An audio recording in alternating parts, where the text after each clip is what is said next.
रोज बछड़े चराने के लिए जाते हैं। कंस ने एक राक्षस को भेज दिया, अघासुर को। किसको? अघासुर।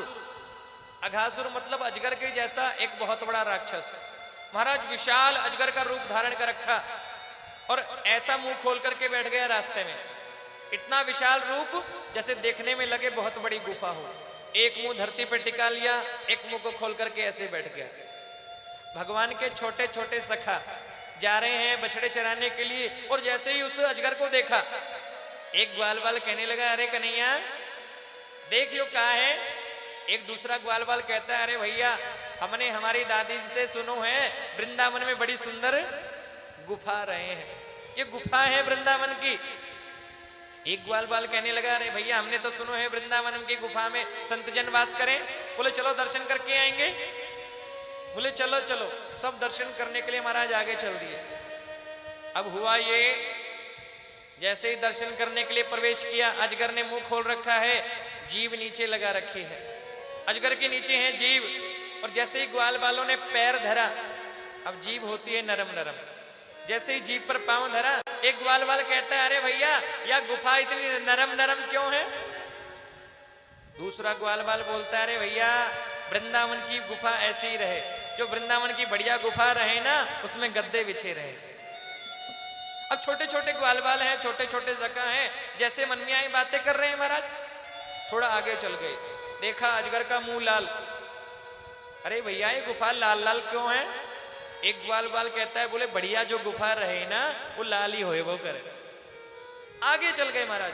भगवान श्री कृष्ण देख रहे हैं, सभी ग्वाल बाल अजगर के मुंह में प्रवेश कर गए। अब आगे जाकर के देखा अजगर के दो बड़े बड़े दांत। जैसे ही दांतों को देखा, एक ग्वाल बाल कहता है, भैया ये क्या है? दूसरा ग्वाल बाल कहता है, भैया गुफा में रहे हैं संत, और संतों को यो आदेश है जो कोई हमसे मिलबे आवे अपनो सामान खूटी पे ही टांग करके आए। अपना सामान खूटी पे, सबने अपने छीका टांग दिए अजगर के दांतों के अंदर। जो अपना छीका लेकर के आए थे, अपना भोजन टिफिन लेकर के आए थे, सब टांग दिया। अब किसी ने थैला टाका, किसी ने टिफिन टाका। अब महाराज अजगर देख रहा है सब ग्वाल बाल आ गए, बस वो नहीं आया जिसको मारने के लिए आया हूं। भगवान श्री कृष्ण ने देखा सब ग्वाल बाल जब अजगर के मुंह में प्रवेश कर गए तो मुझे भी जाना चाहिए। और जैसे ही भगवान श्री कृष्ण अजगर के मुंह में प्रवेश किए, अजगर ने अपना मुंह बंद कर लिया, और जैसे ही मुंह बंद करा, ग्वाल बालों का दम घुटने लगा, श्वास रुक गई। महाराज कहते हैं, भगवान श्री कृष्ण ने अपना शरीर इतना बढ़ाया, इतना बढ़ाया, इतना बढ़ाया, इतना विशाल शरीर धारण कर लिया कि अजगर का माथा फट गया और अघासुर का भी कल्याण हो गया। बोलिए बाल कृष्ण लाल की जय हो। सभी ग्वाल बालों को जीवित किया है आकर के। अब ग्वाल बाल कहने लगे, अरे कन्हैया बहुत देर हो गई, बड़ी भूख लग गई, वो बड़ो राक्षस आए गए हो, भैया बड़ी भूख लगी है, भोजन करेंगे। अब सभी ग्वाल बाल एक गोल धारा बना करके बैठ गए। सभी ग्वाल बालों ने अपना छीका खोल लिया, टिफिन खोल लिया, थैला खोला और सब भोजन करने लगे। एक ग्वाल बाल कहने लगा, अरे कन्हैया देख। सुखदेव जी कहते हैं, राजन इस झांकी को दिल में उतार करके देखो। भगवान श्री कृष्ण बीच में बैठे हैं, चारों तरफ ग्वाल बाल बैठे हैं, चारों तरफ ग्वाल बाल बैठे हैं, भगवान बीच में बैठे हैं। सभी ग्वाल बालों ने अपना भोजन निकाल लिया। एक ग्वाल बाल ने पकौड़ी निकाली और पकौड़ी निकाल करके कहने लगा, देख कन्हैया मैं पकौड़ी लेकर के आया हूं। आधी पकौड़ी खुद खा ली और वही झूठी पकौड़ी कन्हैया के मुंह में दे दी। एक ग्वाल बाल कहता है, अरे भैया मैं दाल भात लेकर के आया हूं। दाल भात खाया, वही झूठा हाथ कन्हैया के मुंह में दे दिया। एक कहता है, भैया मैं दूध भात लेकर के आया हूं, दूध भात खाया, वही झूठा कन्हैया को दिखा दिया। एक ग्वाल बाल कहता है, अरे कन्हैया मैं अचार लेकर के आया हूं, झूठा अचार चखा और वही झूठी उंगली कन्हैया के मुंह में दे दी। सुखदेव जी कहते हैं, परीक्षित इस दृश्य को देख रहे हैं ब्रह्मा जी। ब्रह्मा जी देख रहे हैं, ये इन ग्वाल बालों का झूठा खाने वाला ये भगवान नहीं हो सकता। अरे भगवान कोई झूठा खाता है? भगवान को तो बड़े मंत्र उच्चारण करते हैं, पूजन करते हैं, जब ये भोग लगाते हैं। और ये झूठा खाने वाला भगवान कैसे हो सकता है? ये भगवान नहीं हो सकता,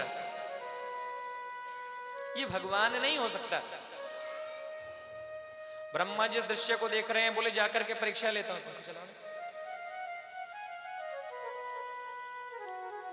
कहते हैं ये भगवान नहीं हो सकता। बोले जाकर के परीक्षा लेता हूं। कैसे लूं परीक्षा? ब्रह्मा जी आए हैं, सभी ग्वाल वालों ने भोजन कर लिया।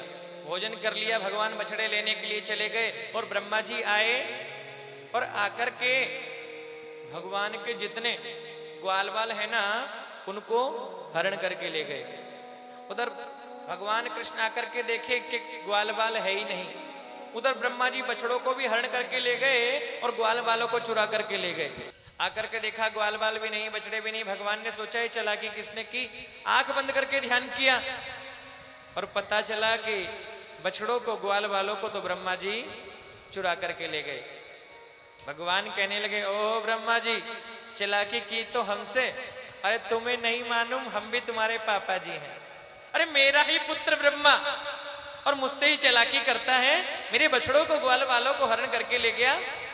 भगवान ने अपनी माया से उतने ही ग्वाल बाल उतने ही बछड़े और बना दिए जितने थे।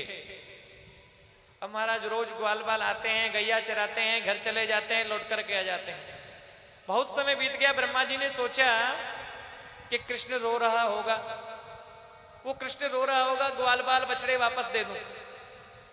ब्रह्मलोक से देखा, ब्रह्मलोक से देखा तो ग्वाल बाल भी हैं, बछड़े भी हैं। ब्रह्मा जी नीचे आए, बोले जा नीचे चल करके देखता हूं। ब्रह्मा जी नीचे वृंदावन में आए। भगवान कृष्ण ब्रह्मा बन करके ब्रह्मलोक में पहुंच गए और ब्रह्मलोक में जाकर के ब्रह्मा के द्वारपालों से कहा, बोले इधर आओ। बोले क्या? बोले आजकल बहरूपिया बड़े घूम रहे हैं, आजकल बहरूपिया बड़े घूम रहे हैं। कोई दूसरा ब्रह्मा यहां पर आवे तो उसको अंदर नहीं आने देना, कोई दूसरा ब्रह्मा बनकर के आवे उसे घुसने नहीं देना। द्वारपाल कहते हैं महाराज एक तो इस ब्रह्मलोक में कोई आ नहीं सकता और कोई दूसरा आ भी गया तो उसकी खैर नहीं है। महाराज भगवान कृष्ण ही ब्रह्मा बनकर के ब्रह्मा की गद्दी पर बैठ गए। उधर ब्रह्मा जी देख करके पहुंचे, नीचे ग्वाल बाल भी हैं, बछड़े भी हैं। ब्रह्मलोक में पहुंचे और जैसे ही अंदर प्रवेश करने लगे द्वारपाल ने रोक दिया। बोले रुको। बोले क्या है? अरे अरे भैया मैं ब्रह्मा। बोले नीचे उतरो। अरे अरे मुझे जानते नहीं, मैं ब्रह्मा तुम्हारा मालिक। द्वारपाल कहते हैं बहुत घूमते हैं तुम्हारे जैसे बहरूपिया, बहुत घूमते हैं तुम्हारे जैसे। बोले नीचे उतर जाओ नहीं तो धक्का मार करके हमें निकालना आता है। ब्रह्मा जी सोचने लगे मैं तो मालिक एक ही हूं, दूसरा कौन मालिक बनकर के बैठ गया? अरे भैया मैं ब्रह्मा इस लोक का मालिक। द्वारपाल कहते हैं हमारे मालिक तो हम अंदर बैठे हैं, तू कहां से आ गया बहरूपिये? ब्रह्मा को ही बोल रहे हैं द्वारपाल। ब्रह्मा जी ने सोचा ये माजरा क्या है, गड़बड़ क्या है? बोले भैया जरा ध्यान लगा के देखने दो। बोले नीचे उतर के देखो। ब्रह्मा जी ने ध्यान लगाया तो देखा कि ब्रह्मा की गद्दी पर तो टेढ़ी टांग वाला ब्रह्मा बनकर के बैठा है। भगवान कृष्ण ही ब्रह्मा बनकर के ब्रह्मा की गद्दी पर बैठे हैं।